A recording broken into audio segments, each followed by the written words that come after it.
What's up, peeps? Calvin Go Hard Richard here with my buddy Dave Rhodes, who is the mayor of Marble Falls. Oh man, you didn't have to lead with that. I had to leave with that. I mean, I had to leave with that. I'm kind of the social mayor, so it's a little weird and different, you know. So yeah. Okay. But we just want to have a conversation. So Dave has been a great mentor and leader, even in my life and for my family as well. Probably more than he recognizes. So, and when you talk about looking for godly counsel, looking for wisdom, this man is full of it. He's full of something, but he's definitely full of godly wisdom in business and life. And make sure, hey, if you guys are watching this live, please let me know that you can hear it live, because I'm using borrowed my wife's podcast mic, and I'm trying to make sure that's working correctly. So if you all want to make sure you're actually hearing what we're saying as we go through this too as well. But just want to have a discussion about the pain through purpose, or purpose through pain, however we want to frame it, as well as, looking at leadership. Dave has been in leadership in many different roles, as far as with GE and sales training and engineering and all these different hats that he's worn over over the years. And how does that even bring into politics and the way we lead in our community, the way we lead in our families? These are, just things that really come up. So, thanks, Jim Bird. And Bird said loud and clear. Appreciate you, brother. Another man of great wisdom. I guess he gets wisdom a little quicker than us, because he's, like 7'12". He's closer to heaven. He's closer to heaven. He is. I gotta go. I get the last remnants of that too as well. So, but yeah, let's just kind of talk a little bit. So, we're in Texas. We're in Marble Falls, Texas. Neither one of us are from here. Dave made his pilgrimage from the west, from California, whole different country. And then I made my pilgrimage coming from the east, from New Orleans. So tell me a little bit about, how did you get drawn from California to here? How long that's been, and what's that journey look like? Well, it was becoming the left coast, right? And we kind of saw that. I was born there, raised there. I was 34 years old, and our kids were in a position. My work experience, I could live anywhere I wanted, and it was time to go. Our kids are getting into the middle school age, and it's one of those kind of deals. It's kind of either you do it now or you kind of hold the course for a while. And I knew a lot of people in Texas, knew a lot of Texans really like doing business here, like the people. Mm-hmm. And so we just burned the boats. Showed up in Marble Falls. How'd you get to Marble Falls? Right. Yeah, I grew up in Southern California, and coming from there, there's shopping. It's a big city. Mm-hmm. And I used to describe to my friends, well, what's it like in Marble Falls? Well, and this is back in the day, there's one movie theater, and the movie has one movie, and it changes every Thursday. And then you hear this long, quiet, pregnant pause, like, what? Right. Where did you go, and why did you go there? Uh-huh. But I look back, and God brought us here. Mm. There's no question in my mind. It was, I want to admit, I was really nervous when we committed. We put a contract on a house. We put our house on the market. We put our house in the market. I put it on for more than any house in the area had ever sold for. Mm. My realtor thought, what are you doing here? Right. And I think, look back, is half. Well, okay, God, if this is really you, it sold inside of a week for asking price, and they wanted us out in 30 days. Get out of Dodge. Get out of here. Yeah. Okay, I guess we're going. Right. Here we are. And it was really a burn the bridges moment, or window of time for me and for our whole family. And from a spiritual standpoint, it's really where that journey really began. Mm. And you get out of your comfort zone. Right. You walk away from the people, you talk about family, friends, everything that was familiar, your surroundings, all that kind of stuff. And God says, it's an opportunity. Right. So there's the long answer to a short question. No, that's good. That's good. I mean, for me, it took Hurricane Katrina and a total God thing, because same way, you had some connections here. We didn't know Marble Falls existed. New Orleans, you don't say, well, I've been all my life, I've been dreaming about moving to the big city of Marble Falls. It was not there. But, once again, going through 9 different cities to end up here over a span of 6 weeks. And, look back, and you can see, as we always talk about, the rocks in the water. We see where God's hand was in that direction and in that leading in so many ways. And of course, you don't see that fruit until later on, and how how it manifests itself later on as you're going through it, and just walk by faith and not by sight. Right. That's why God says, trust me. Right. Yeah, definitely. Believe, trust me, walk. Yeah. And here we find ourselves in relationships like this. And, we're unlikely people in that regard. Absolutely. But yet God's plans, God's purposes. And I've seen them work out and play out in my life, in every aspect of my life. And you get that. And that's why God said, I said, stack up rocks in the river and talk to your kids about it. Tell them, because they're going to ask, what are these? And those are our experiences. Those are our faith. Those are the places where we built and we watch God build in us. And and that's where the wisdom comes, and the power, and a smile on your face no matter what. That joy, that joy, even in the testing and trials. And kind of we get into a little bit of, we've looked back and we've shared stories of what God was, even so many things that we do and we're called to do in our purpose, in our calling, and in the mission that God has put us on. A lot of that comes, unfortunately and fortunately, through pain. Pain refines. Pain draws us close. He says he draws close to a broken heart and a contrite spirit. So in those moments is when he's drawing close. And let's be honest, I know you guys pray all the time, but I pray more when things are bad. That's human nature for me. I know all you guys will do a better job at that, but I'll be honest. Or more earnestly. Or more earnest, yes. More sincere, more earnest, more Yes. digging in. So, Yeah. We talked about a little bit of some of the pain and things that you're going through with family and loss and whatnot. And how's that shaped your faith? If you could explain a little bit about some of those situations. Well, Scripture talks a lot about it, the refiner's fire. And, there's an interesting thought process that even runs through Christianity in that, it's really the question, why? Why am I here? Why did this happen to me? Right. As if it just, we never build into our everyday agenda bad things. Right. We know it happened, but it happened to somebody else. And, but God knows these things are going to happen, and he prepares us for those things. That's where the trust and I can use the word believe, but it's an overused word. Yeah. Right. It's where the trust comes in. Is there purpose in this? Is there truly joy in this? Even if you can't find it, that doesn't mean it's not there. Right. And, I come from a really close-knit family. I had two other brothers. I'm the oldest of three.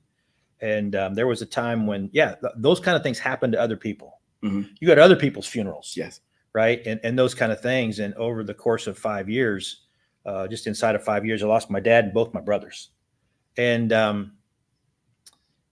it changed life. I won't even change my life. It changed life. A good friend of mine asked me after my last brother passed away, and apparently I said it, right? Because he reminds me all the time. And it was basically one of those, how are you kind of questions. Yeah.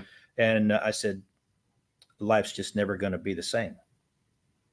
And that's true, but it was never going to be the same regardless. Right. And you go back and look at it, and but there's purpose. God molds us to what he needs. And if my life matches what he needs, then there's purpose and there's joy in the purpose. That's right. And you look back and say, do I like the loss? I wish it never, absolutely. I wish it did never happened. But someone asked me really recently, you seem to bounce back and that kind of whatnot. I don't tell you, there aren't times when it's quiet and I don't still shed a tear for what was or who was. Right. But the secret sauce is really simple. It's called gratitude. It's gratitude. Right. You get thankful for what you had when you had it. And this is the joy of the Lord is in hope. Yes. Right. I'm going to see my brothers again. I'm going to see my dad again. And I could go down a whole list of folks, and I think that's really cool. Yes. And that's where the hope lies for a believer. And so you move on. And when you recognize that this life's not yours, there was an interesting experience years and years ago. I have two daughters, and the last daughter, the second daughter, we were taken to college. So you picture this: my wife and my daughter were in the car in front of me. I'm driving the truck with the stuff, right? So I'm by myself, and she was up at Texas Tech, so about 6-hour driving. And life was coming on me as from a fleshly standpoint, the woulda, shoulda, couldas, right? And this is my last kid, so to speak, right? And I started crying, and I remember it to this day, and it still chokes me up. And God, the comfort of God said, hey, she's not yours. Yeah. And she never was. And God's mercy fell all over me. Wow. Right. Because the woulda, shouldas wanted to eat me. And, you're handing them over to wolves kind of thing. And they're like, no. He said, no. She's been in my hands all the time. Yeah. And I got it. I've always had it. Just let me have it. And this peace came on me. That's good. And that's where he is. It's where he lives. And this when you start getting a handle, this life's not yours. Then those kind of things, you say, you know what? There's freedom in that. That's why there's no more liberty in life than living the life of a believer. That's right. The freedom and the liberty that God gives us, and not to just to do anything you want to do, but when there's joy in everything that happens, it doesn't get any better than that. That's right. That's good. As you're saying that, the word that come up for me is surrender. Like you had to surrender his daughter to him because she was his daughter before she was your daughter. I was just a steward. Yeah. Right. The That's gift good. Of life. I did that. I always like using the analogy that most of us seen the Tom Hanks movie Castaway. Yeah. Right. And so he's all by himself. But he's 5 years. But he's on God's creation, right? Yeah. This island. And the movie where he finally works really hard to get a fire going. Right. And he dances around the fire, but he's beating his chest as if I created fire. Right. And we have this tendency in life to do that. It's mine. I did it. I created me. And because you went half on that baby girl. You created her, right? And she was mine. Exactly. Yeah, exactly. That's good. And no, it was never true. Right. That's good. When, like I said, that whole awareness of, and it takes those moments sometimes. I mean, obviously, I have a daughter too as well. I have 2 sons and a daughter, and we know the daughters have our heart a little bit more for daddies. And the things, you take this ownership of their decisions, good or bad. And it's like, I messed up. Why did I mess this up? Or why did I not do this? So, whatever the situation may be. And sometimes we wear that. She came over last night to get dinner, and it's like, as she was leaving, my wife just looked at my eyes like, you just love, you love to see her there. Yeah, just see her well, see her trying to do her best to do well and whatnot. But once again, all we can do is lead and guide and be there when they fall and skin their knees in a life sense of things, even as young adults too. It's definitely a transition of those things. And you're always their protectors. Yep. I don't care how old they are. My daughters are 38 and 40. You're still their protector. And and it's hard to just let them bump their head. And you see it. I can like, woman, this you gonna bump your head right here. I know you are, because I've been there. Because I let me show you the hickeys on my head. Let me show you the bruises here. And too. You don't want them to get any of those. No. But you just started this whole conversation by we grow through adversity. Exactly. Let them grow.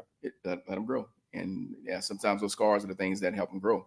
And it's something you mentioned, as far as, I think sometimes in Christianity, we want folks to see how we celebrate our lives, but a lot of it is, how do we go through adversity, and how does the non-believer or somebody who may be coming behind us or looking up to us, somebody that we may be leading or mentoring, seeing how do we suffer well? If we suffer for righteousness' sake, count it joy.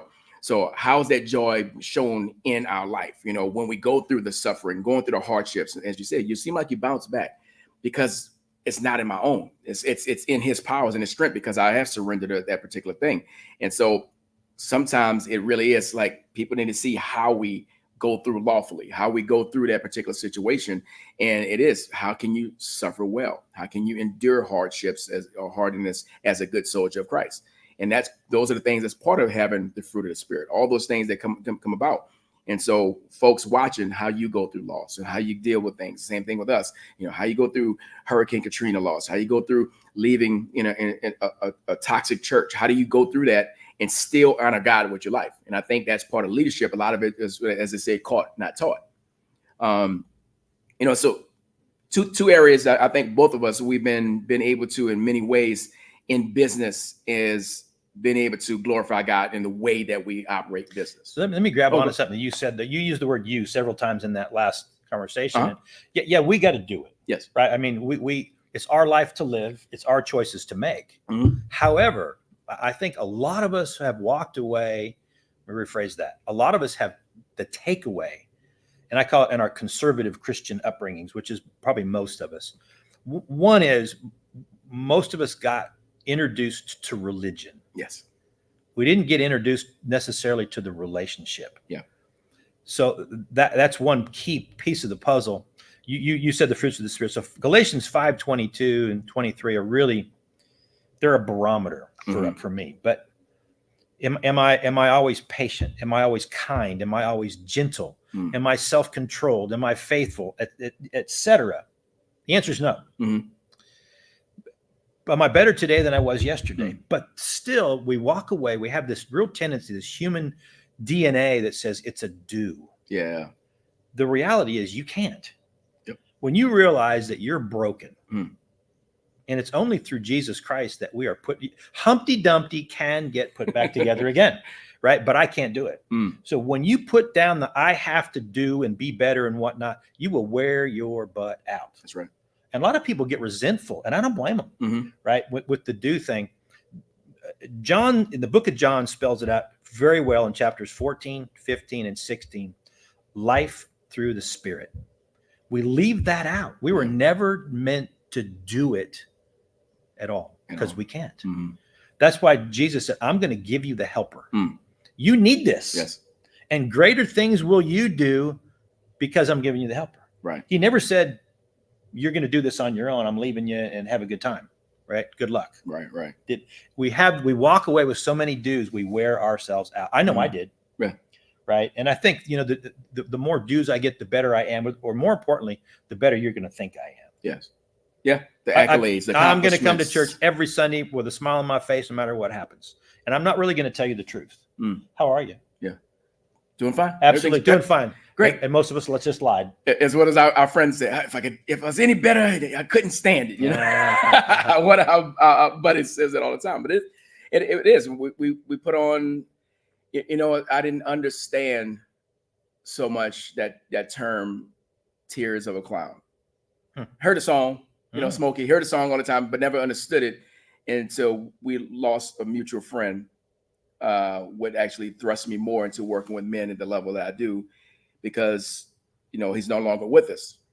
And you never saw this man without a smile on his face. Never. I can't remember. I mean, even in the pain of working out here, you still have a smile on his face. You go into the restaurant, had a smile on his face, just all those things. But there was deep hurts that was going on the inside. A lot of struggle. Yeah, a lot of struggle. A lot of it is also living up to the status, living up to the role of being a great leader and being someone who's pivotal and being a philanthropist and living up to the role that all these titles and accolades really what makes me me. And it's not.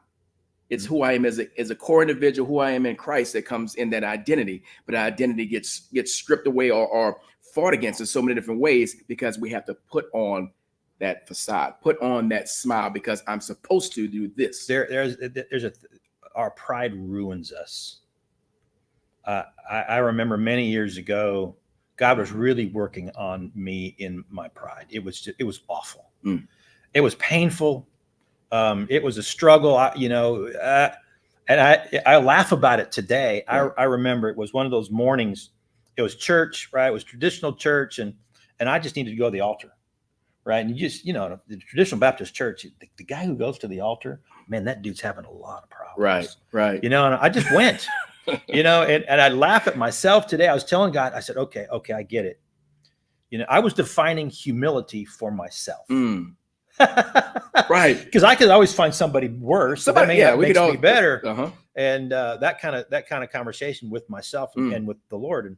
And I actually said these words to God at that altar. I said, okay, God, I'm willing for you to show me what humility looks like. Just don't humiliate me. How you gonna take the root out of the root of the word out of there to make? Yeah, that's my pride. I know, right? And if it's just you and me, I'm okay. Right. But don't let anybody else see how bad how bad this arrogance really is. Right. And I'll be broken before you, but not before all them folks. Oh, you know what he did? Uh-huh. Oh, it was awful. It was just. And I look back and in so much thankfulness that I went through that season with him, or actually he with me. You know, he was setting me up. Right. I can't work with you. I got plans for you. You know, I got plans to prosper you. All those things that we like. We love Jeremiah 29:11, right? Yeah. We love we forget the first 2 verses before that. Come on, context. Right. You know, he's telling he says, you know what to do. You know the right thing, Old Testament context. Yes. You know what to do. By the way, I'm leaving you for 7 years. You're not going to hear from me. And then he says, oh, by the way, I have plans for you to prosper you. And he does that a lot in our lives. And yet we go, oh, unless I hear from you in the next couple of minutes, you know, right, then I'm going to cease to believe. Yep. Right. Or I'm just going to have to do it myself. And, you know, he gives us his word. He gives us his spirit. We have every tool. And he says, you don't need me for everything. You know what to do. Right. And that's what John 14:15-16, I abide in you and you, right. Actually, he says, I indwell. It's our job to do the abiding. Right. And that takes some journey. It does. I'm so glad I never dealt with pride like that. It's poor thing. That's why I'm so attracted to you that way. It's so hard to be humble. Jim's wanted to watch, and he said, you know, what's Jim's standard answer? How you doing, Jim? Blessed and highly favored. Which is true. But you say, I'm sure there's times, and guys, if whoever's on here live too, if you have questions for me or Dave or comments, please, interact with. Love to address those things. See him over there. Yeah, we tend to make these things up. Yeah. What is a blessing? And then we make it up in our mind. Well, it doesn't. It's not always pretty. Right. Jesus said, "I come to bring you life and life to the full." Yes. And I can tell you, you have to experience both sides of the human condition in order to get the full picture. God took me through a cancer journey, and it changed how I see life. So when people ask me, how are you? I said, I'm never better. And some people look at me like, that's kind of weird. When God gives you another day that you never thought you may have had in the first place, it's got to be good. It is. It's perspective. It's the perspective we choose, you know, and that's it. We always talk about, you know, having your belief. You talk about the word belief itself, and doubt and what am I talking about? Oh, doubt and faith are both beliefs. They're just in different direction. So right now we have an idea, a belief that how our day is going to go, but we really don't have a clue. But we can choose a perspective that I know I'm praying that God goes before me and it's going to be an amazing day. Whether it's up or down, I know that it's all part of his plan. And so I'm going to walk in that, and like Jim saying, like, hey, I'm blessed and highly favored. So that doesn't mean that everything is going well, but it's the fact that I choose the perspective and know that this is all part of God's purpose. It all works for the good of those who are called, called to his purpose, and love him and called to his purpose. I know that even in the terrible stuff, he's there. You know, if he said he'll never leave us or forsake us, he said he's going to send the comforter, that this too shall pass. You know, how I'm going to actually apply the scripture. And I think a lot of times, like I say, I grew up religious, so I didn't come to Christ until I was 24. I did the whole motions of going in there, but the life application. How do we apply God's word in our everyday life, in business, in life, in relationships, in our health and wellness? You know, we're at our studio where you come, and so is Jim and other folks there as well. It's part of what we do. It's part of our lifestyle.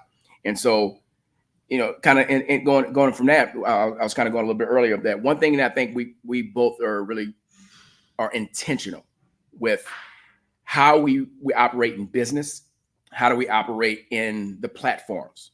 So for me, I've used, like I said, I've used fitness for personal development and ministering the gospel. We open and close in prayer here. It's intentional in the fact that how we do things. And for some folks, that's not their cup of tea, so they don't come here. That's fine. Make a stance there. But for you in business, but also in politics, you're the mayor. You've been involved in politics for many years and whatnot. For two things I want to ask. How should folks on two fronts? we can be unashamedly, like blatantly all about Christ here in my studio. But I can remember working for a state institution where I could not do that, but I had to still be creative in the way I walked out my faith. And so for somebody who's like, okay, I'm in an environment where I can be outright with it, but also an environment where, you know, for a stance, we're in Marble Falls, we're a little different, you know, as far as being outright and forthright with your faith in politics is a different kind of animal here. But what would you say for somebody who's looking to be that light in an area where they can, or they may not can in the same sense of being forthright with it? I think you have to really get intentional about thinking about what does can't really mean? Yeah. Who says, right? And is it someone's opinion? Go to the end of Galatians 5:22, right into 23. Of these things, there is no laws against. Right. Right. Right. So we can live our faith where you are all the time, regardless of circumstance and place. And it doesn't matter whether it's in politics, right? We all know the jokes, right? You know, you at the family table, we don't talk religion and politics, right, et cetera, et cetera. And you're called to talk religion and politics. Well, you know, when I really, you know, I don't necessarily want to always talk about it per se, but I participate in it. I think one of the things that I see from living out our faith as believers, I'm talking about the body of Christ. When God, he said, look, he created the earth, right? He created it specifically for us to flourish, right? And to have a relationship with him, and together, et cetera. And he said, basically, he handed us the keys. He said, now take dominion over it. And we somehow in the church, and I'm going to get a lot of flack on this, I know, but in the church, we just don't do that. Yeah. Politics is dirty. Well, dealing with people, it's nothing more than relations with people, right? And Bob Dylan had it right. We're all going to serve somebody. That's right. Right. And politics is, we've made it something that it's not and was never designed to be.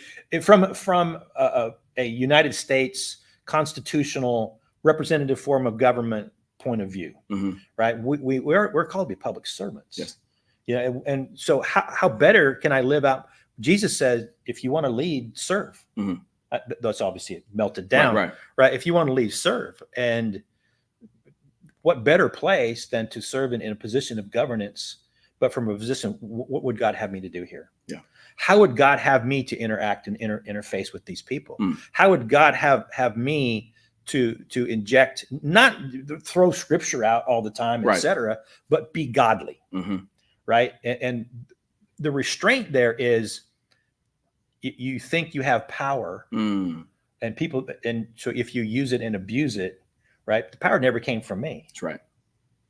It's not mine to take, and it's not mine to give out. Right.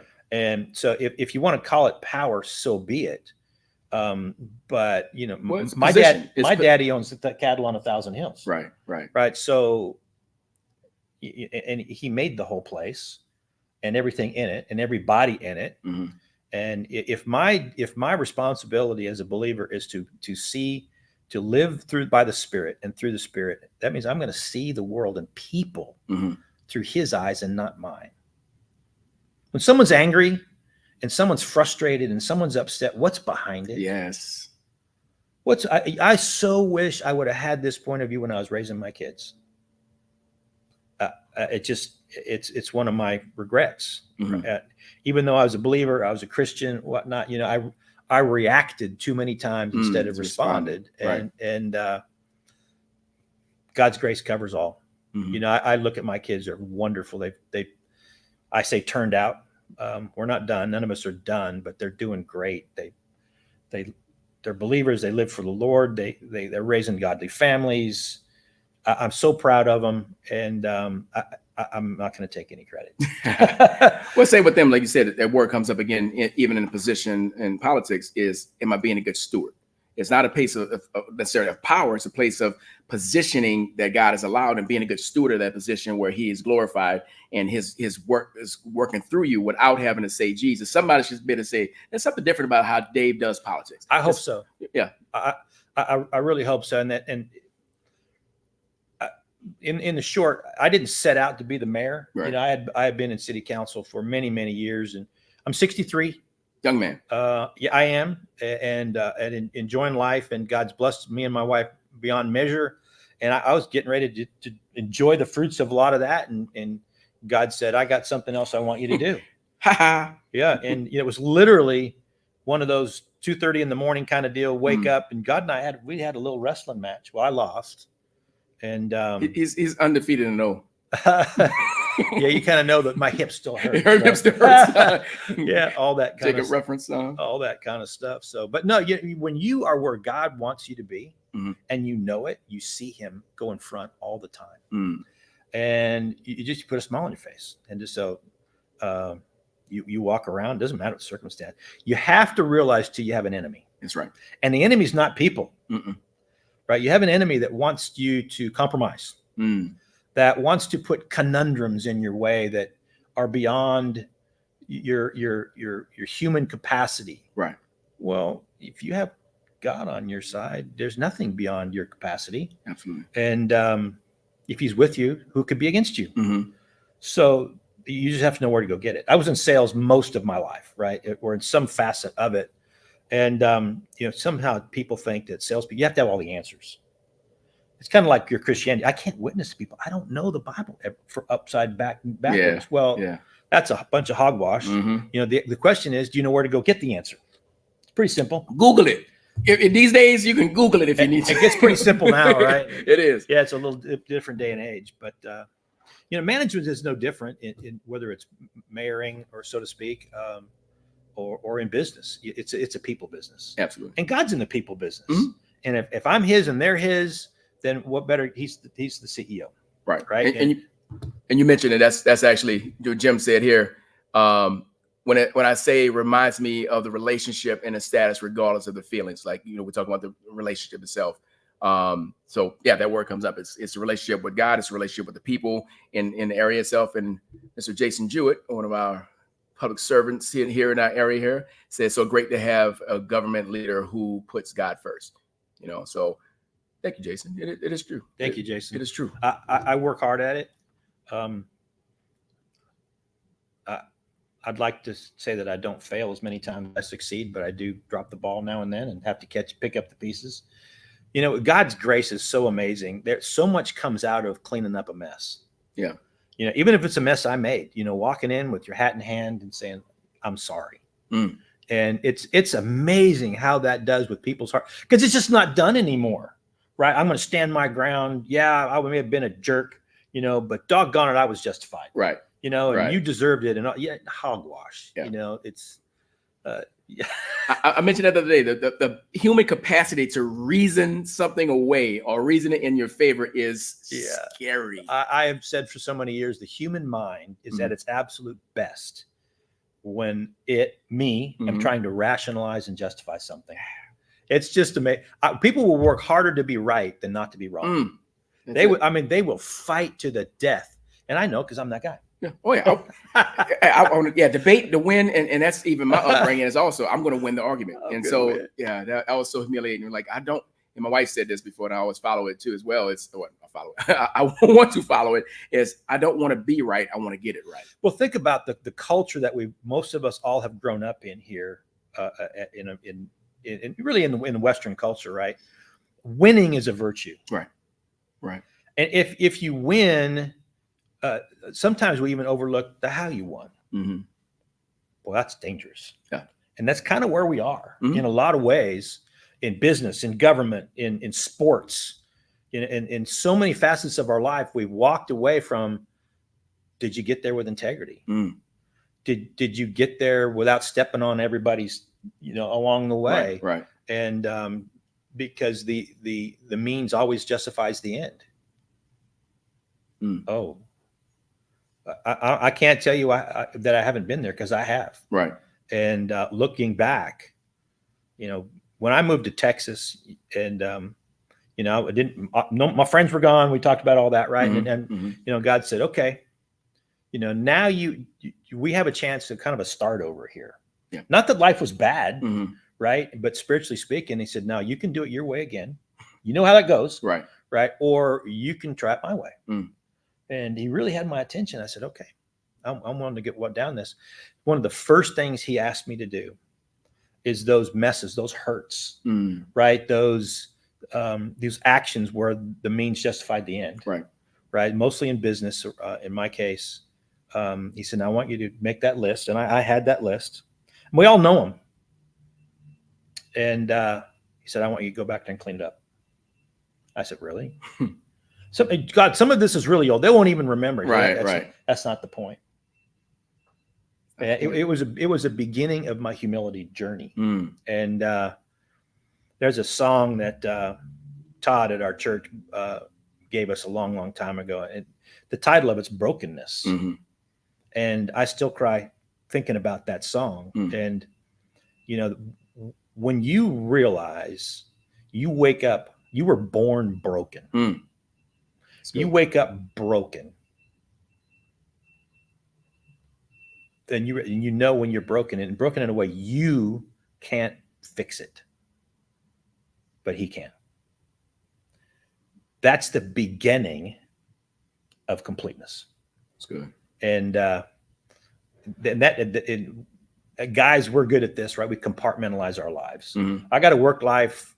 I got to work out life, right? I got to work out family, right? I got a family. I got to this, I got to that, you know, and we got boxes and we hop from one box to another. When you take down those, brokenness breaks those walls down. Are you the same person here as you are there? That's good. And most of us, especially when I was younger, when you answer the question, you know, if I'm honest, I'm not. And I haven't been, and you're broken. Right. And when you that's when you feel God's love and his grace. And he said, I knew. You're not telling me I don't already know. You want to fix it? You can't fix yesterday, right? But you can have a new tomorrow. That's right. You can learn from it, pull from it. And right. And you can be somebody different. That's life in the spirit. And it's going to take a lifetime to perfect. Right. But when you sin less, not that you get sinless, but you sin less today than you did yesterday, then it's victory. Right. It's victory. And you live in victory. And you live one victory, one win to the next. And that's a choice. That's a decision. It's intentional. And golly, I learned that early in business. Life is intentional. And I wished I would have transferred a lot of that spiritually in my late 20s, right? When I was really starting to really get it. Okay, I've done this. Here's the result. Did that. So, right. So it was intentional. And how you did it, you know, the methodology and the practice of all those things, you know, begot success from a worldly sense anyway. But those things can transfer, and they transfer both ways. But it's intentionality. And in the 80s, there was a great book called 7 Habits of Highly Successful People. Yep.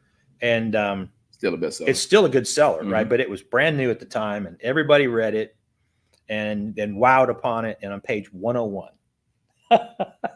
right? He describes, the author, Covey, describes a funeral. You read it, he's describing it in detail, and then he tells you it's your funeral. How do you want people to talk about you at the end of your days? Yeah. That still was, I read that book 40 years ago, and I can tell you what page it's on. Yeah. Right. And that sounds kind of selfish. I get that. You know, how do you want people to talk about you? But no, the older you get, at least for me, legacy and heritage become incredibly important. And not for me, for my kids. And my grandkids. Yes. And for the world that we leave, what are they going to say about you? And I don't care about the things, the stuff. Right. The stuff is gone, right? But the character, right? Did you make an impact? Well, what kind of impact was that? You know, we're all going to leave an impact. Don't get me wrong. You're influencing. You are going to leave an impact. Right. You're influencing one way or the other. Absolutely. You know, and were you a good? Yeah. Oh man, that's so subjective. Yeah. Is it an eternal impact? That's right. Right. And that's a driver. Mm-hmm. It's a driver for me. And if the sooner you get it, the less trash you got to go clean up from your past to move forward with that without having skeletons there. Yeah. And the skeletons aren't always bad. No, they're good reminders. They're good reminders. And, but it makes us real. Mm-hmm. It makes us relatable. So those are important. Those are important things, but intentionality is you we all make choices. Mm-hmm. Don't lie to yourself and think you don't. Absolutely. Right. If you probably thought about it, there's so many choices we make all day, every day. We just kind of tend to think about the big ones. Right. We're an autopilot.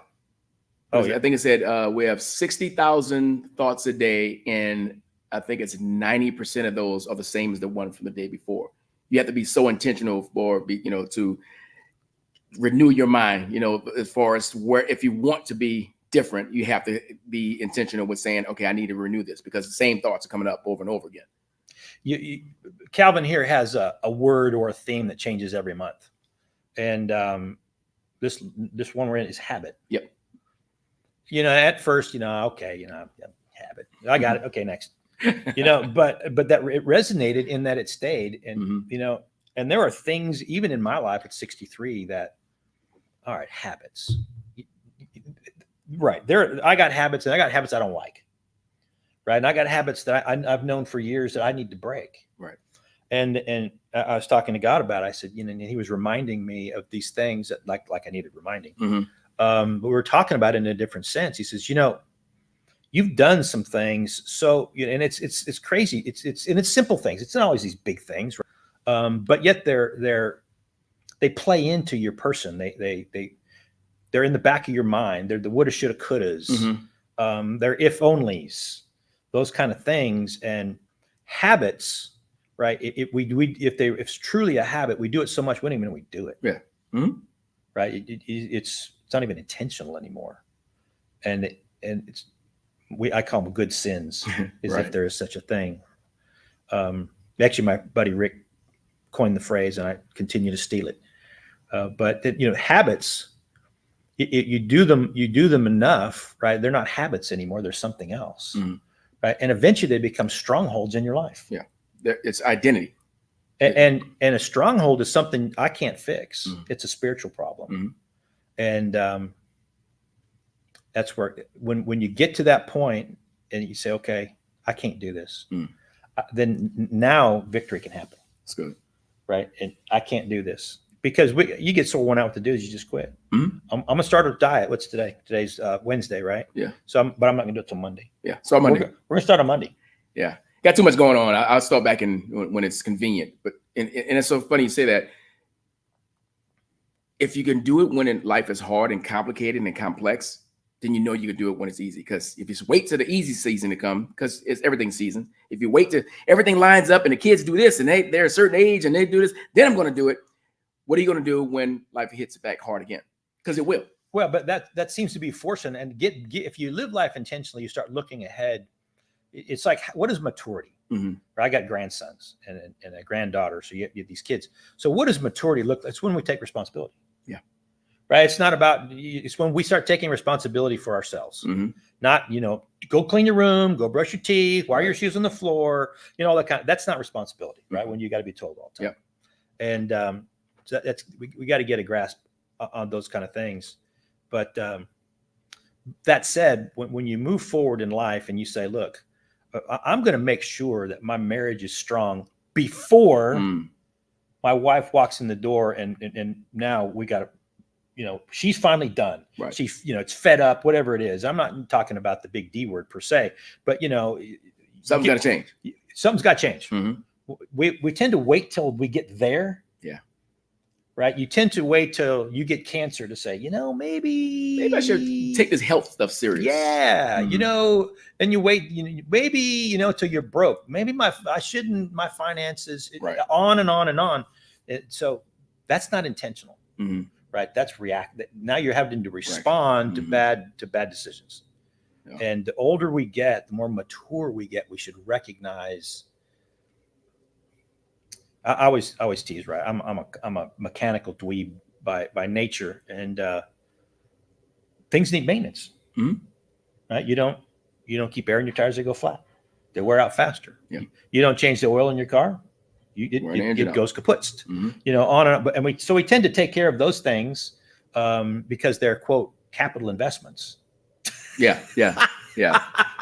Well, really? How about relationships? How about God Himself? Right. Those are capital investments. Mm-hmm. And what pays the most dividend? Right. Where do you get the most bang for your buck, so to speak? I mean, I'm a carrot driven guy. Mm-hmm. Right. You show me the carrot, I'll go. Right. If there's no carrot, I'm gonna find a carrot. Mm-hmm. And most of us are that way. Right. And so you look at other things in life besides the things that culture says are important. What's God say important? Mm-hmm. It's that legacy and intentionality. I got two words I want you to define in a second here, but a few things in here. Impromptu. Impromptu, I know. Jason says, winning and learning. So learning a lot. Yeah, I always have the concept of I never lose. I either win or learn. I lose if I don't learn from my mistakes. Jim has a question for you here. It says, in your view, what is the purpose and value of pain? It makes us focus, right? And when we get focused, we get singularly focused. If my pain's bad enough, I really can't focus on anything else. Yeah. Right. And the great theologian Anthony Robbins once said that people do things for one of two purposes, either to escape pain or to go towards pleasure. Right. There's a lot of truth in it, but there's obviously more to the puzzle. Pain is something that forces us to focus. Mm-hmm. And when we do that, we tend to look at, you can take an aspirin, right, for a headache. You can take stronger drugs for more pain, but it doesn't make the pain go away. It's not the source, right? You're symptoms. You're just masking the pain itself in another way. We tend to do that so then the pain doesn't really exit our lives. That's good. And we do that so many times in different ways, in small ways. Everyone has a different pain threshold. Right. No doubt. Right. Yeah. My leg's sitting here. My knee's not happy. So it's aching. Mm-hmm. It's not pain, but it's bothersome. Right. Can I live with that? Mm-hmm. Yeah. I'm just not going to end my life. That kind of thing. But how many times do you stack those things up? Right. You don't deal with the issue itself. And, there's all kinds of different ways to view pain. I like you talking about even the focus, like, right, your knee is bothering you right now. But if I was to do something and like scratch your neck, and it's pretty painful, your focus moves from the discomfort of the knee to the more intentional now pain of the neck. Right. So much that it once again, those who watched the movie with Damon Wayans, Major Pain, and a guy forgot what he hurt, but it's like, you want me to do something to take your mind off of that pain? And he goes and breaks the finger. You're not thinking about that knee or whatever it was. It's, because that's the more urgent pain. And we always go to what's urgent. And yes, that part of where the focus is. It does bring the focus of what's the most important thing. You may have, like I said, all these buckets, these boxes of things going on in life. But the one that's causing the most pain is the thing we give our attention to. So it really is. It's like there's purpose in there because that thing needs fixing right now. We talk about if, anything that's going on in one major area of the city, like we had focus on the eclipse. I know Dave loved the whole eclipse. We had all this focus on that and other things were going on, but at the same time, we bring what the pain brings the focus into what's present right now too, as well. I think the more challenging pains for a lot of us, I think relational pain. Yeah. Right. Especially inside a covenant relationship, there are different pains. And one of the things that I really focus on is the word expectation. Mm-hmm. A lot of us get caught in expectation. We get angry because of it. I didn't expect this. This is not supposed to happen. Really? Who made that up? Yeah. Those kind of things. And pain forces us. Here's one of the challenges in pain. It forces us. If I'm in pain, there's got to be a reason. Mm. Okay. But if the reason's me, I'm more off to make it you. That's good. And it forces us to focus on the root cause if it's bad enough, if it's chronic. And I'd much rather have it be you, because then you got to change. I don't. Right. And those kind of things, when the reality is it's me. And I'm the source of my pain. Even if I inflicted, something on someone else, and they're giving it back to me and it's painful, well, it still came from me. Yep. And it's a refraction. It's of myself in a lot of ways. It's easy to say, well, pain is a hurt, right? It's we tend to think of physical pain's nothing. Yeah, we always do that. Spiritual, relational, and emotional pain is far, far worse, because our minds are built to forgive but never forget. That's right. And that's a challenge in itself. So pain comes in different ways, and empathy is pain for others. Right. And but if you have empathy, that means you've had that pain before. As a general rule, you do. You can have sympathy, right, if you've never had it, but empathy means you've been there. And when you said that, when you started this conversation, this piece of the conversation, I couldn't help but think, when I had cancer, I was the one going through the chemo. Felt awful, tired, all that stuff. But I watched my wife, who's a rock, and she never broke, never. But there's always that, am I going to live or die? Right. Right. And she was hurt. And you could see, not because I had cancer, but the unknown. Absolutely. Right. The what ifs. And we're very pragmatic, probably too much so in a lot of ways, very pragmatic people. We take life as it comes and live it to the full. Right. And as best we can in a lot of different ways. But those kind of things have a way of getting your attention. When you're in a marital relationship and it's not what it's supposed to be, and you feel like you're coexisting, there's a pain there. Yeah. And pain forces us to take responsibility. That's good. And when you start taking responsibility for your life and different pieces of it, you got to own it. If you can live life intentionally, you best own it. Right. Right. That's a fantasy. Other than that, you got to own the results. Yeah. And even the pain, like sometimes it's not physical pain, but there's warning. So that check engine light comes on the car. Best thing I could do is take some duct tape and cover it. Right. Just cover up that check engine light, and it goes away. I don't see it anymore. So it's all good. How often can we do that in our life? Well, and there are things that, you just got to own. I don't know why this analogy came to my mind.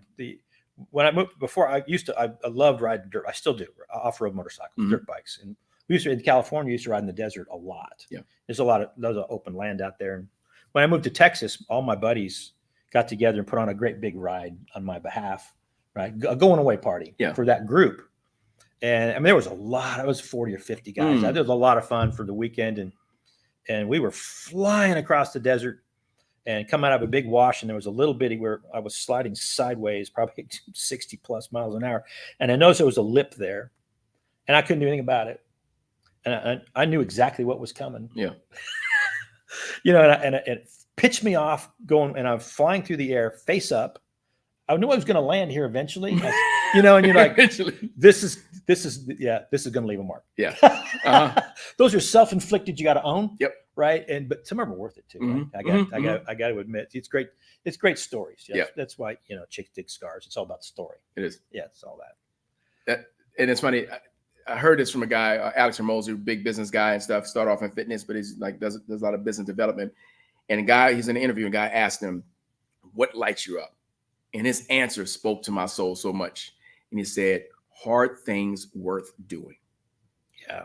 Hard things worth doing is it's the adventure. It's the challenge of life. Not this is just meandering through, but there's something that like embrace the hard things of life, but it's worth doing. So for instance, there's some things that are hard that's not worth doing. And it's like that part are not worth doing anymore. We hold on to what we've done in the past. So for instance, I've had 6 knee surgeries. One of them, I got a second one on meniscus not long after, because I was with my kids jumping on one of the trampolines. So we have a trampoline in the backyard, And, you know, everything's fine. This is a few years ago. And I'm getting ready to do a backflip. And I'm going, like, do I really need to do a backflip? For what purpose? On the other side of what is going to benefit this? Right. Now, I'm willing to do Tough Mudders, play basketball, play football. Those pains are worth this risk. Like you said, riding a motorbike. A lot of people, oh, why would you ride a motorbike? It's so dangerous. And you get all the words and that. And he rode on a motorbike here, and that's why his hair is messed up from the helmet. But there's certain things we're willing to, because the enjoyment of it, the thrill of it, the challenge of it, it's worth it. That even the danger of it, it's worth it. But that me doing a backflip, for what reason? Just to say I can still do a backflip at 40 something? No, it didn't make it. It does did not justify, you know, what could happen from it. Scripture does say count the cost. Count the cost. Right. And there's a price to pay for everything. Absolutely. There's always a price, and sometimes it's worth paying. Yeah, it is. Sometimes it's worth paying. It is. Speaking of that, since you mentioned habits, Jim says, how about developing positive habits? And John, I see you here, buddy. Appreciate you being here. How about developing positive habits is what he's asking here. I've always lived, I learned this a long time ago, begin with the end in mind. And, you know, it's results oriented, right? So habits come out of a motivation as a general rule. I mean, there are habits like picking your nose and that you don't even think about, or you probably should come to think of it, right? But there are things that I'm assuming that Jim's talking about intentional habits. But if you begin with the end in mind, what's that end? And your end's not necessarily the same as my end. Right. So what that focus, now it's a journey. So what's it going to take to get a journey? You know, the analogy is kind of like, you know, okay, honey, the car's all packed. We've got a week's worth of clothes and stuff and whatever it is. And we haven't even decided where we're going to go. Yeah. You get in the car and open a road map. Say, now I would think we got that kind of backwards, cart before the horse, right? So if we begin with the end in mind, as opposed to we're going to go on vacation, we're going to go here, we're going to do this, right? These are the people, right? So all these things are planned out, you know, or the piece of those puzzles. So yeah, did you bring your swim trunks? Did you bring this? Did you bring right? Those are the habits, right? And so what are the things to take to get on that journey? And spiritual journeys are I would say they're easy, but they're long, but they're long on purpose, right? The habits we got to get into all of life, if you're a believer, and that have guided me, guarded me, and prospered me the most, is prayer and being in God's Word. Sure. And I want to preface that, and this might get under some skin. We tend to think going to church and being in group Bible studies and those are all good things, right? Or even a journal or somebody else's journal, right? We get these devotionals. Yeah, that's somebody else's spiritual view. It's not yours. And I'm not saying it's bad, but it's not going to get you where you want to. And the reason I can say this is because I did those things. Right. 5 minutes. When you get alone with God, and you in the spirit, you say, look, I can't even be here without you. Yeah. Otherwise I'm distracted, right? I'm kind of, okay, I'm going to do this for an hour, but after I'm already thinking about the hour. That's right. Right. After that, you know, I'm not. How much more? Oh, okay. Yeah. I've already screwed it up. Right. And I say me, I keep saying me, but you say, God, I need you to, I got to have you help me clear my mind, because I want to hear you. That's good. I want to hear you almost verbally. And he's there. I want to understand when I read your word, I want it to talk to me. Right. I get, you know, if I'm reading an Old Testament, I'm reading the story, you know, I get the story, but I'm in the story. Right. So challenge me with this, who intentionally approach the throne, and because he's your daddy. Right. And, you know, I approached my dad intentionally. Hey, Pop, I need a quarter. You know, 10 years later, it was $20. Yeah. You know, but it's the same thing. Same thing. It's the same analogy. And we trust. I always tell the story. I remember when I was a kid, we go to one of my grandparents' house, like for a barbecue or a dinner or whatever, and they had a trellis up the flower trellis up the side of the house, but you could get to the roof on the trellis. Yeah. My mom would freak out. You know, and I can't remember how old I was. I was old enough to remember I would climb the trellis, get on the roof, and I would jump off, and my dad would catch me. I didn't think about it. Dad's going to catch me. He's got it. He's a superhero. He's got it. Yep. You know, and my spiritual dad is no different. And if he says, climb the trellis and jump, climb the trellis and jump. And that's good. Let it rip. If you do it once, right, you get rid of the trepidation. It's easier to do it the second time. That's right. Right. And then it just becomes a habit. You just trust. Yeah, I don't even think about it. Right. You just trust. And I'll be challenged on this. I know I will. Right. He'll say, oh, yeah, really? I got another one for you. Yeah.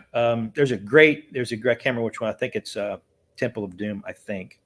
I love the old Indiana Jones flicks. But he's following a roadmap, right? He's looking for the Holy Grail. And he's following the map. And it's so, you can attach our spiritual journey to this through scripture, right? And listening to the Spirit, right? Is following this map. And he keeps following it and following it and following it. And he's going through this cave and this tunnel, and he almost falls off, and it's a cliff. I have it. I have the clip on my computer. I've used it before, the analogy, right? And he breaks out the map, and he knows he's in the right place, and he looks all the way across this huge chasm, and he sees the other end of the tunnel. Right. There's no way. It's way far. He can't jump there, but he knows this map has not let him down this far, and he steps out into nothing. Walk by faith. And the bridge shows up. I love it. That's our spiritual journey. I love it. Right. And then when he gets to the other side, people forget this. He reaches up and he grabs some gravel or whatever, it's dirt, and he throws it on the. So now those little pebbles land on the bridge. So in Hollywood, right, it's invisible, but you see the pebbles on top for the people coming behind him. It's the legacy. It's so good. It's the heritage. I've been down this path. You can trust it. Right. That's so good. It's a wonderful picture, and I use it over. I've used it many times, but it's the story of your life. Right. If you stepped out one time, 4-minute mile. You stepped out one time, right? It's possible. It's possible. That's good. All right, Jason had just a comment here, and then there's other two questions. Jason is a law enforcement officer. He says they used to tell us in the police academy that pain is a memory enhancer. Well, 30 years later, I remember the pain. That's right. Yes, you do remember that pain. Remember that spanking that dad gave us, that situation where I didn't, that pain of making the wrong decision, all those things lie in that too. So, well, that's when they say neurobiology is right. So you know what to avoid. Yes, exactly. In a lot of human cases, there's sometimes we need to run to the pain. And you need to do it on purpose. There is no progress without pain. That's right. It's just amazing to me in our culture. We've kind of lost this thought process that something comes from nothing. That anything with a value you can get for nothing. We're sitting here in Verus studio, and then looking over here to dumbbells and on my right and kettlebells and whatnot. And if you don't have a little pain the next day, you really didn't make any progress. Resistance. You made a lot of motion. It's not bad for you, all that kind of whatnot. But there's only progress with pain, and pain can be a good thing. Good teacher. Don't be afraid. I've coached football right, for several years, and one of the first things I tell the boys and their parents, football is painful. If you don't like you play it because you like the sport, you like the game, but it's going to hurt. Yep. Especially if you don't do it correctly. So I got a late start. I didn't start playing until I was 9. Even more so. Yeah, I was 9 when I started playing football. I started late with the team. Before that, all I knew was like street ball. I knew quarterback, running back, and wide receiver. Yeah. Never played positions, didn't know any of that kind of stuff. So I show up late. So they've already done all the fundamental stuff. I don't even know where I belong yet. And I go out, and I can remember in practice, me and Ronnie Crosby, my buddy Ronnie, me, him, and Isidore Marshall, all the 3 little guys. We all played safety and DB, and the coaches gave us autonomy. We would just switch positions. We just move around with it. We're basically the same guy. Yeah. But me showing up, I hadn't hit anybody with pads. And I can remember, the coach blows the whistle and you just connect, just smash, getting used to getting hit. And Ronnie was cleaning my clock every single time because he played before and he was aggressive. And he was just blowing through me and I'm just getting teary-eyed and crying. And I'm just, I don't know how to do this, whatever. And I got so ticked off one time and I just got, I don't care. I'm just going to, and I went, it was kind of like water boy moment. I just went boom and I blew up and like, wait, that didn't hurt. Yeah. That felt good. Wait, hammer or nail, right? And I chose to be the hammer for the first time. And that was it. The pain of me like getting annihilated because I was being fragile and gentle. I didn't go into the pain. I didn't go into the aggression. And it was necessary for me to learn that. And then he taught me that lesson. And that from that point on, hey, I'm going to be the hammer every time. I just decided right there. I made a decision. I'm going to be the hammer. Doesn't matter how big they are. Or if it's really big guy, I'm going to be the hammer. But I'm going to be the hammer way down here by his legs. And I'm still going to be the hammer. The worst kind. Worst kind. Yeah, exactly. take it out from there. But it's the worst kind. So two words I want you to define. So most of my audience are businessmen, guys who are either in the faith or not, but they're in business. They're into those particular things. But two definitions. It's something we talked about your experience in sales. What is sales and how do you get good at it? Because I believe we're always selling. We're selling concepts. We're selling to our spouses, for those who are married. We're selling concepts to our kids. And of course, in business, we do sales. Right. I always laugh. People think that salespeople are born.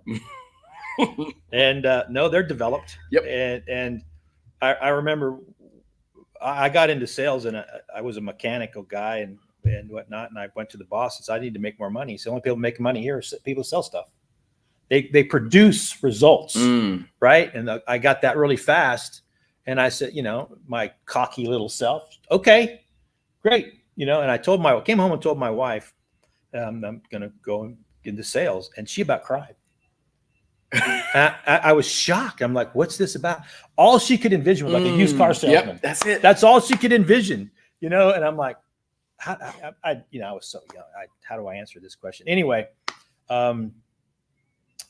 long story short, so I didn't know what this entailed. Mm-hmm. Right. Now I knew what we did as a business from a mechanical standpoint fairly well. So I had kind of had that behind me. And so you got to picture this. I haven't been married very long. My wife's pregnant. Bought a house, all way too fast, and I'm going into sales. And, oh, by the way, so, okay, here's a set of car keys. There's a catalog rack. He showed me a map. Here's your territory. Go. 100% commission. Right out of the box. So about 3 weeks in, I never had a problem getting in to see people and talking to them. But I wasn't getting results. And I literally I got pressure. Yeah. And I pulled off to the side of the road and I broke down in tears. I'm failing. And I was a believer. I was a Christian, but I wasn't living it intentionally. Yeah, for sure. At that point in time, I wasn't doing anything bad, wrong by the worldly sense, right? Matter of fact, I was doing everything right by the worldly sense, but not living by the Spirit. Yeah, right. And really using the tools I had, for crying out loud. And I got a sense God said, "This is going to be okay." And we're going to get there. I don't know kind of how that fell out, but I didn't have a choice at the end of the day. I had to get intentional really fast. Right. And I analyzed what I was doing and how I did it, and I wasn't closing. You got to ask for the order, people. Yeah. Right. Yeah. It's kind of like, will you marry me? Yeah. You can date that girl already. She's waiting for those words. Right? You can't seal the deal. Doing all the presentation. Yeah, it's all perfect. It's all going good, right? And all you do is find yourself paying for dinner, and that kind of deal. I always tease my wife. I say, we get married because dating was too expensive. She hated hearing that. Hey, we got to save some money here. Sales is about people. People do business with people. That's right. Right. What you sell, the environment, the market you sell it in is a secondary thing. People do business. there's some great new tools out there from when I started, right? We're talking on one of those tools, social media tool. They're great tools. But at the end of the day, sales is about people, and people still do business with people. I've always been in selling, working with value add solutions based mechanical pieces of equipment. That's always been what I do, basically. So you create solutions, and because I don't care, there's always a problem, and it can always get better. Right. And sometimes people don't even know there's a problem until you present them with a better solution to a problem they didn't know they had. That's right. There's no more fun in that. Yeah. And you're being exposed. It is to weakness. That's right. And one of the things that are really challenged with sales is lack of results, and people take things personal. That's right. And so they quit, or they don't even want to start. Rejection is nothing more than the first yes. Yeah. It's all a mindset. It is. Right. And but it's got to make you better. If you keep doing the same thing over and over again, you will get the same results. Right. So you hone your craft, you get intentional. It's nothing more than any profession or job that any of us have. We get better over time. Develop the skills. And this goes back to the habit conversation. Right. You develop your skills, you find your faults, you look at your weaknesses, right? But you study also people. Yes. You study people, what drives people, what motivates people, and you'd be surprised what it's not. Right. I've become a firm believer. I'm not saying that we don't need to get paid for what we do. We do. And the more, the better. But people will work forever for acknowledgement. That's right. People will work harder to be recognized for their efforts. Well, recognize them. Right. Some people want to be recognized for money, but most of them recognize you did a great job, because some folks come from an environment where no one's ever said they've done well. No one ever, or they don't believe it. They don't believe it. The self-worth is maybe there, whatever it is. But you matter to me. You're important to me. Giving someone the recognition in those manners, sometimes that's way bigger than the increase in pay. As I progressed in my spiritual journey and my profession, you link those things together. I started praying for my customers, because you get to learn them as people, right, and who they are, and sometimes even the challenges that they have, right. And you pray for them, and you pray for success with them. That's right. Right, favor before men, and watch God work. Just watch Him. That's right. That's good. And I cut my teeth in sales with America telemarketing. That sounds painful. It was at first. It really was. Like I worked jobs and stuff like that. But while in college and undergrad, I worked at this place, and I can remember when you first start. Hi, my name is Calvin Richard with America telemarketing, which I did actually magazine renewals like Circle Track and these different magazines, whatever. Start off, I was horrible. But over time, like you said, that script went down, and hey, Bob, how's it going, man? This is Calvin Richard calling with America and your Circle Track magazine. You know how to blend them together, because I wasn't just this company. Yeah. How's everything going? And it just got better. And before I left, because I had to go home for the summer, I was on the leaderboard and started getting understand. But I realized here's a part of a framing, I think, for me that helped out. When you sell through service, I'm serving this person to help them make the best decision for them. And if that decision is no, that's fine. Detaching from the outcome of it, because it's not personal to me.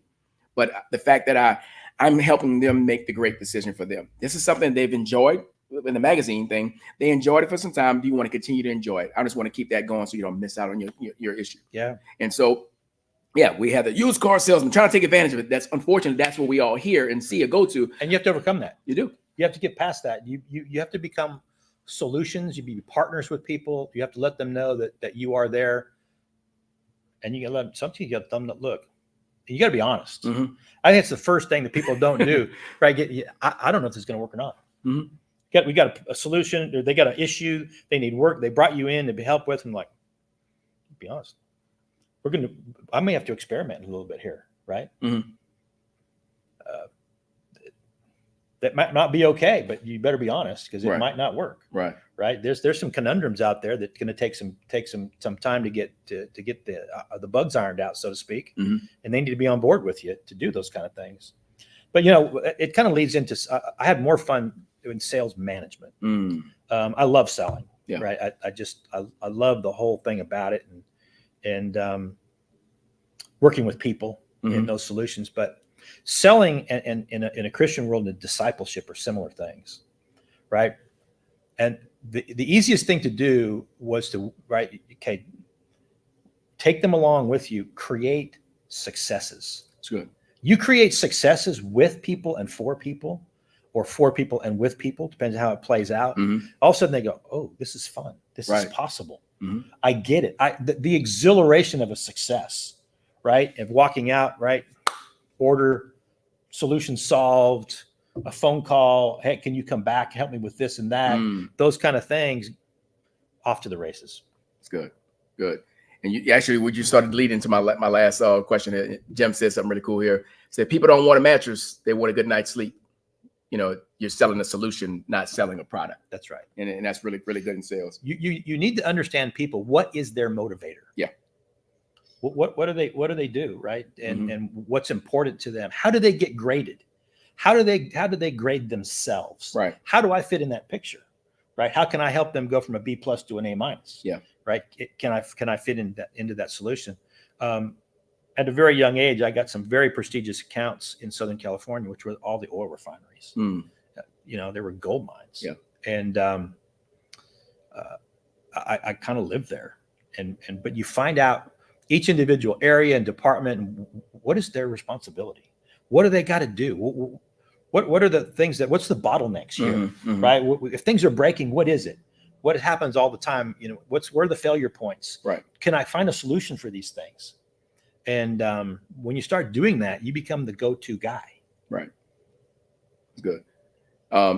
Speaking of that mattress thing, so one of the best sales pitches, and I guess this has probably been going on for years, but it was at a mattress place back in New Orleans. Went to the store. Guy said people would spend $60,000 on a vehicle they spend 20 minutes a day in, but they won't spend good money on something they spend a third of their life in. And as I handed my card to buy this very expensive bed that Hurricane Katrina stole from me, that bed was amazing. We haven't found a bed. It was an amazing bed. But yeah, I pulled out my card because it made so much sense. So once again, that was this problem. I wanted a good bed to sleep well in, and it answered the question. So yeah, we spend money on that. So you kind of led into that as far as sales itself, but management. The big thing, all of this, I think, lines up with leadership. Leadership. What is your definition of leadership, and what do we do? How does that look in our everyday life? Leadership can take multiple roles, but I think when the leaders that were in my life saw things in me and believed in me at the time more than I believed in myself. That's good. And I didn't recognize it at the time, but in doing that, they allowed me to do a couple of things. And the biggest thing is they allowed me to risk. Right. I was secure in that I knew I wasn't going to get fired. Now I may get punished in some way, right? Depending upon how long the fall was, but they allowed me to. We live in a world that's trying to eliminate risk. Yeah. But leadership is seeing things and bringing out things in people that they don't know are there. Yeah. Believing in people more than they believe in themselves. Now, there has to be something there, to start with. But if I look at leadership, God's leadership in my life, He believes in me more than I believe in me. But He's allowed me to risk, and He always picks me up and dusts me off, right, and puts me back on the track. And He said, "You can, not you. I in you can do this." Right. Right. And that's what leadership is going first, being first, right? Swinging at the first pitch, right? However you want to phrase it, is being first, willing to take a risk, willing to fail. People think, well, God, I'm a failure. I failed. No, you didn't. You just learned a lesson. That's right. Right. You learned more of the lesson than the guy who didn't do anything. Didn't get off his tail. Yep. Right. He's still sitting on the couch watching TV. And no swings, no experience, no. We learned. I've been involved in. I've owned my wife and I together, and we've owned 5 businesses in our life. And I worked a career, and Some of the businesses were small. You know, I have a little consulting business now, not a big deal in term, comparatively speaking, I guess you would say, right? But owning a business is owning a business because you don't own it, it owns you. That's right. But all that said is, my brother came to my daughter's high school graduation in 2001, and he was in the family business. I never went into the family business, and but so he wanted to come to Texas and start the family business here. I said, "Great, come! I'd love to have you." That kind of stuff. Well, then he asked me to join. I'm like, "Wait a minute! I got a career going here. You know, I had to think this through, and plus he wanted me to pay to get in." Right? I said, "Okay, all right." So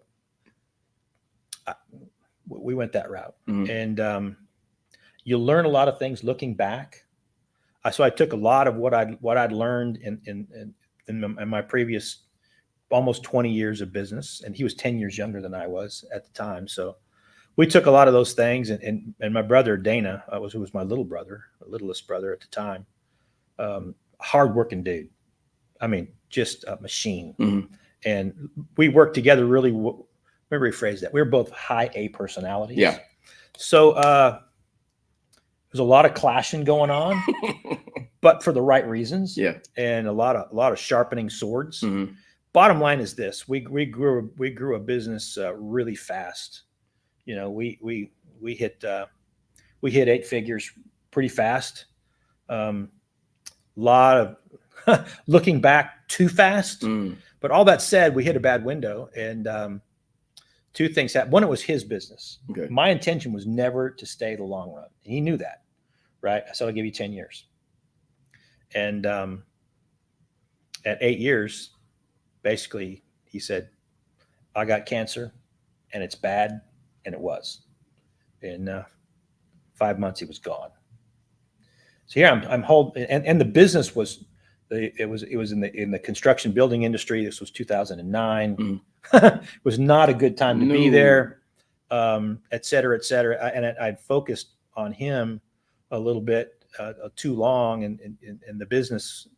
Anyway, we lost the business. I lost my brother, and I lost the business, and we shut it down. Cost more to shut it down than did start it. But I felt like a failure.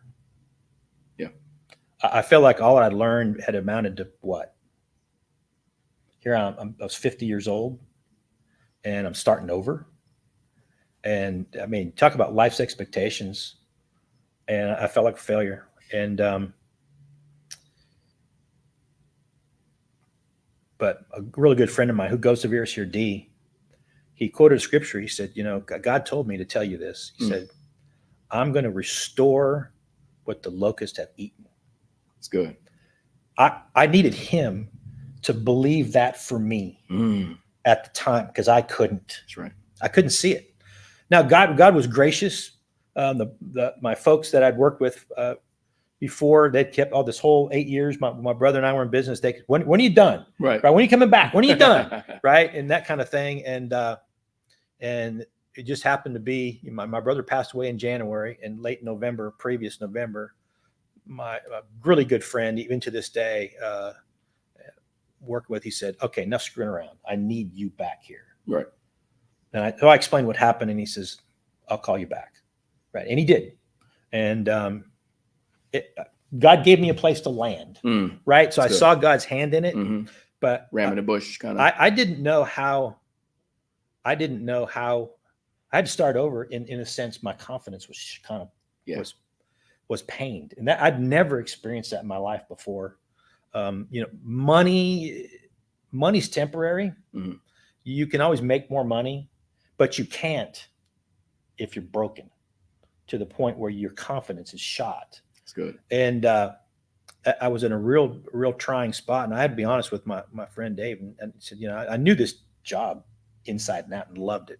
Still, I did another 10 years there with him, as my wife and I built 2 other businesses at the same time. But all that said, when D told me, God told me to tell you, I will restore what the locusts have eaten. It was a seed in the ground that he watered. And as he watered it, I felt it grow, and it came back fast.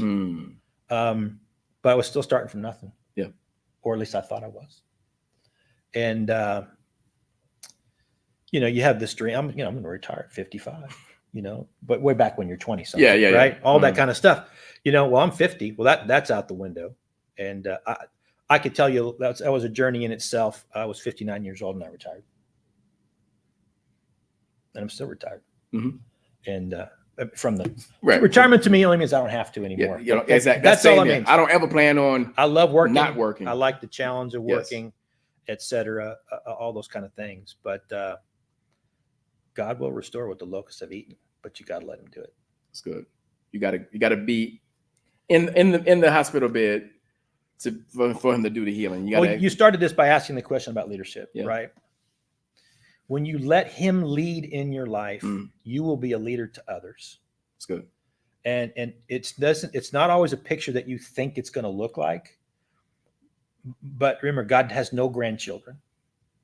And there are people in your lives that are looking at you. When my second brother, I'd buried my dad, my brother Kevin, and then my brother Dana. I remember walking out of the church and I felt like a million eyes were staring at me. People were wondering if my faith was going to break. And I just sensed it. I knew it. Right. And I was a little ticked off, quite frankly. God said, "That's cool. My shoulders are big." And it was easy answer. I'd seen too much. Yeah. I'd seen too much, right? And you know, the too much stacked up. The journey continued. That's right. And he's been nothing but bless my life and my family, and any ministry opportunities that he gave me. I came from a Bible study that I taught this morning before I got here, you know, and it's just feeding into other people the journey I've already been on. That's good. And to let them know, look, man, it's like goes back to what I said when God told me with my daughter. She's not yours, and she never was. She's mine. That's good. How much better does it get, right? And my life is not mine. It's His, and it was never mine. And let it go. Give it up. Right. You'll get it back. That's good. Well, brother, I appreciate it. We didn't know how long we're going to go. Just oh wow, hour and a half almost. Yeah, you give me a mic and but it's good. It's good. So, no, I'm ecstatic that you asked me, and any opportunity to get to talk about a great God and His work in my life and in the life of others, and the experiences and journeys He's taken me on, and know that, you know, they might be about me, but they're for Him. That's right. You're a conduit of his grace, His mercy, His love, His strength, His restoration. That's part of us being a good conduit to the good news. It's to spread the good news of His goodness, His grace, His love, you know, His joy that works in our life, even when the dips and all the different things that go along with that too. So, and know they're coming. Yeah, as part of intentional living, they are coming. They're coming. The rain falls on the just and the unjust alike. It's good. It's good. Well, guys, if you're watching, if you have not liked and subscribed to the channel, like this video, share it, whatever it may be. And Dave, I love you and appreciate you, brother. Love you too. And thank you for having me. Yeah, good to be here. So, all right, guys, go out and lead well, and let's have a great one. God bless. Go hard. Bless y'all. Peace. Cool.